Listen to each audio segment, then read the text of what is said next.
wish you were hotter? Sounds appealing, doesn't it? Feels good to feel hot. Feels good to think that other people think you look hot. And there's even something called the halo effect that speaks to the fact that if you are signaling attractiveness to other people, people assume that you're not only more attractive, but smarter, more capable, and more likable. Once you start signaling attractiveness to other people, it's like all of your other traits get upgraded automatically. Sounds pretty awesome, right? And the thing about being hot, the thing about being attractive is there's a very big misconception that so many of us have about it. And the good news is, this is actually a misconception that once we debunk it, is very helpful for you upgrading how attractive you come off. The misconception is that people think that how hot you are boils down to just your physical appearance, right? Just the symmetry of your face, your eye color, your height, things that you have absolutely no control over, things that you can't change. Well, maybe you can, but surgeries and major changes aside, these are very hard things to change. So that's not what we're talking about today.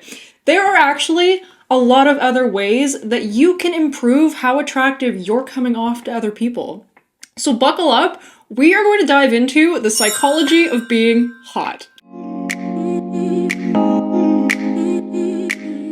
Okay, I'm going to walk you through 6 main areas that you can work on in order to come across hotter to everybody around you. Who the freak doesn't want that, right? That sounds amazing. Okay, let's just dive into the first one. And the first one is confidence. And let me explain because it's not exactly what you're thinking. I've said this before and I'm going to say it again. Confidence is not a personality trait, okay? Confidence is a skill. And lucky for you, it's a skill you can improve. So let me explain how this ties into you coming off more attractive. Because there's a few really simple things you can do to lean into this particular thing and come off as more confident, therefore more attractive. So confidence is not a trait. Confidence is kind of like a multiplier for what you already have, because people are not attracted to confidence in and of itself. The thing that people are attracted to is this person believes that they're valuable, therefore they probably are. That is the kind of energy we're bringing to the table. That is the kind of energy that you want to give off, okay? In order to lean into coming off as more confident, therefore coming off hotter. So some tools you can lean into in order to tap into this way of showing up and leaning into this way of kind of self-perceived value and self-perceived confidence. Number 1 is act first. Be willing to start unprepared. Be willing to venture into new territory when you don't feel like an expert, when you don't have all the information. Be willing to take risks. Be willing to try new things. Be willing to be a beginner. Confidence will follow. This is one of those things that you have to be willing to dive into first, and the more you lean into it, the better you'll get, right? And so you having that openness and that willingness to lean into that at the beginning and not letting your lack of competency in this particular thing hold you back makes you look more confident. And the thing is that the more you do it, the more confident you will feel. The next thing you can do is make decisions quickly. Don't spend a million years hemming and hawing and waffling back and forth on all the decisions that you want to make.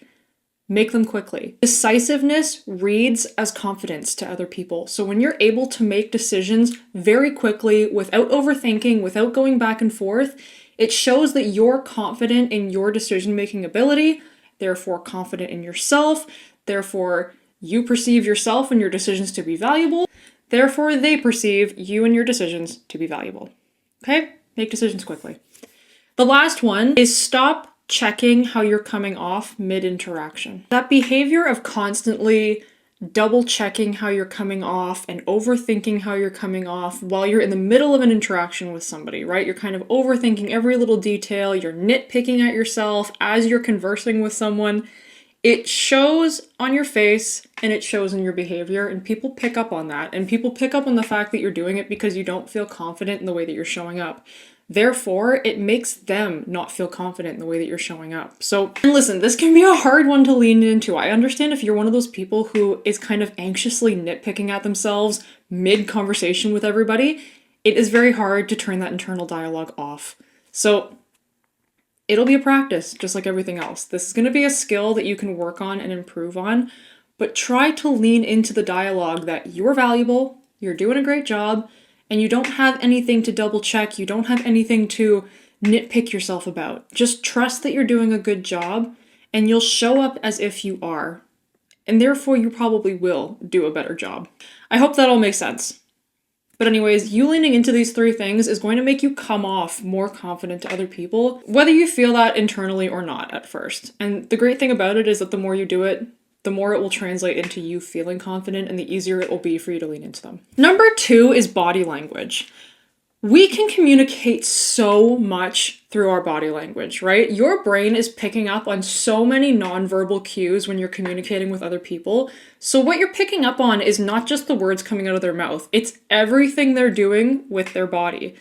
Because even though it doesn't translate into spoken words, the way that you move your body and the way that you configure your body language, it communicates a lot. It communicates a lot about your internal thoughts, it communicates a lot about your confidence, it communicates a lot about your attractiveness. So, what can we do with our body language? The research shows that there's a few things that we can do with our body language that improve perceived attractiveness. And these include expansive and open body language and good posture.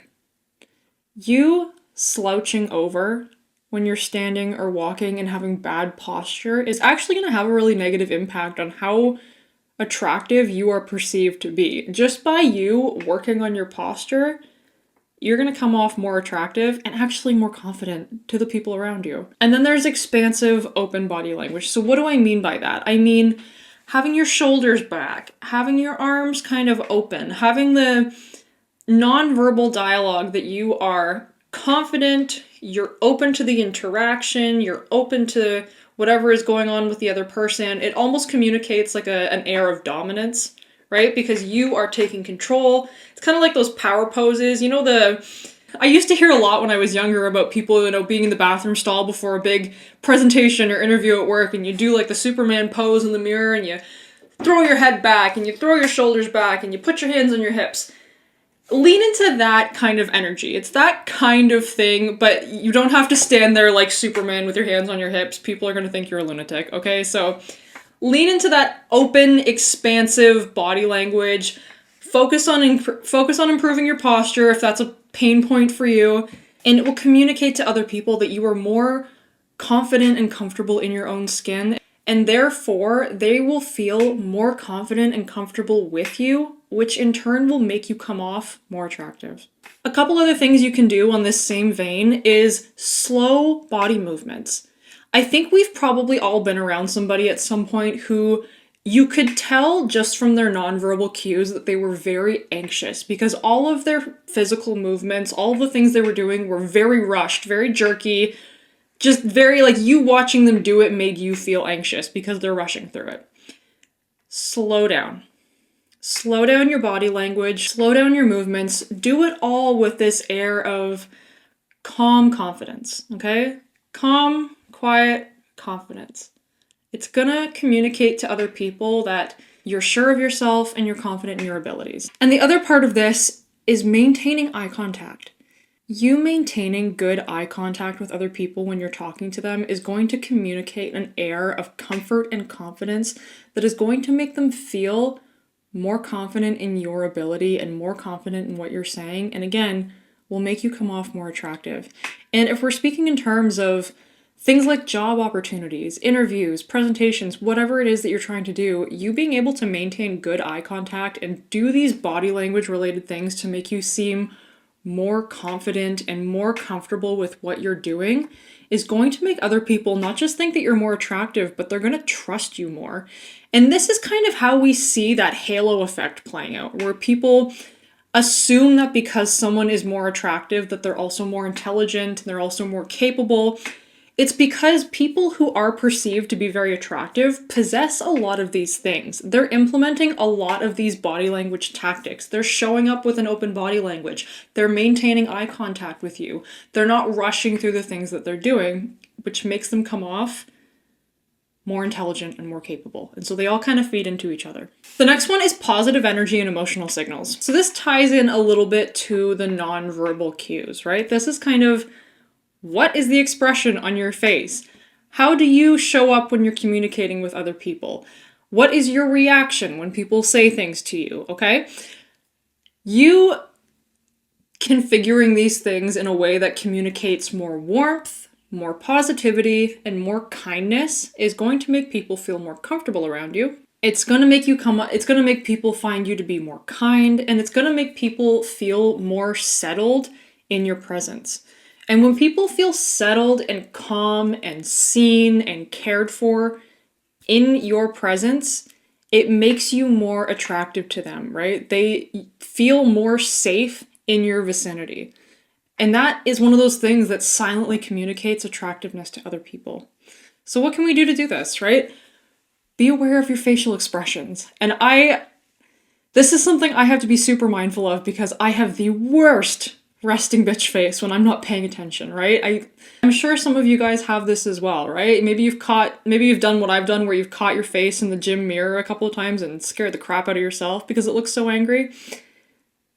If you are someone with major RBF like me, this might take a little bit more conscious effort, but try to pay attention to what your face is doing, right? Try to bring a little bit more positivity to your facial expressions. React more when you're talking to other people, right? People like feeling seen. People like feeling like they've been heard. So let your reaction show on your face. Maybe give some verbal cues that you're reacting to what they're saying, or verbal cues that you've understood what they're saying.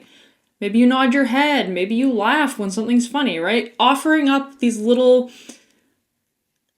tokens of connection throughout conversation with people to make them feel more connected to and cared for and understood. It's going to make you come off more attractive, and it's going to make people want to talk to you more. Which brings us into the next one, which is your personality.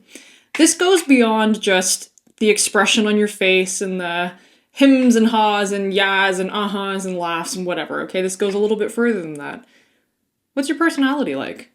How are you showing up on a daily basis? What are your interactions like with other people? Do you go out of your way to do kind things for other people? Do you care about other people's well-being? Do you ask insightful questions? Do you show interest in other people? Do you validate other people's feelings? All of these things are going to feed into your overall personality. And someone's personality is going to play a huge role in how attractive they're coming off. I'm sure we can all think of those people who physically are like the hottest specimen you've ever seen, but are severely lacking in the personality department, which when you tie the two things together, makes them not all that attractive, right? It's not all about just your physical appearance. It's not all about what's on the outside. The personality that you actually have that you're carrying around makes a huge difference. It is a huge part of whether or not you're coming off as attractive to other people. Research shows that kind and honest people are perceived to be more attractive, and pro-social behavior such as helping other people and generosity increase your attractiveness even more than other traits like humor and intelligence. How you show up for and care for other people feeds into your personality and feeds into how attractive you seem to other people. So what are some simple tools we can do to implement this? Focus on being warm over being impressive, right? I think there's a common misconception where we think that if we showboat and we talk about how great we are and all the great things we do, that people are going to think we're more attractive. When in reality, it's actually opposite. If you focus on being warm and you focus on making other people feel seen and understood and celebrated, they will find you more attractive in turn, right? We're all kind of inherently selfish creatures. We love when other people give us attention and validate our feelings and validate our experiences. We love that more than we love hearing about somebody else's emotions and experiences. That's just science. That's just the way it is. I know it sounds kind of shallow and shitty, but that is just the way it is, right? People love to be gassed up more than they like to hear other people gassing themselves up. So if you want to come off as more attractive, pour into other people more than trying to showboat your way through every conversation. The next one is grooming and self-care. And this doesn't have to be something major. I think there's probably, I'm sure initially when you hear me say grooming and self-care, you might think like plastic surgery and getting a blowout and wearing a full face of makeup and all of this stuff. Like, you don't necessarily have to do all of these things. There's a lot more parts under this kind of grooming self-care umbrella that are going to quietly communicate attractiveness to other people. These are things like wearing clothing that fits you, consistently having clean hair and skin, consistently having teeth that have been recently brushed, having nails that are in decent condition. They don't necessarily have to be, freshly manicured, but just clean and generally taken care of. You taking simple steps to take care of your basic grooming and hygiene might seem like a really small thing, but it communicates massively when it comes to how attractive other people find you. Because it's one of those things that you almost take for granted when you see it in other people until you don't see it, right? When there's somebody who does not stay on top of proper grooming and hygiene, right? Their hair has not been washed in a very long time. Their skin has not been washed in a very long time. Their clothing doesn't fit. Maybe there's a bit of an odor, right? All of these things, when they're neglected, are really going to hurt you in the attractiveness department. And focusing on these basic grooming and hygiene things can really be a big service to you if you're trying to come across more attractive to other people. Which brings me into the last part of this, which is biological signaling. Because this goes further than just shampoo and skincare products. The way that you take care of your body is going to show in your physical appearance. What do I mean by that? Your diet, whether or not you exercise, whether or not you get good quality sleep on a regular basis, whether or not you manage your stress. All of these things are going to have an impact on how you look physically. Whether you like it or not. That's just the way it works.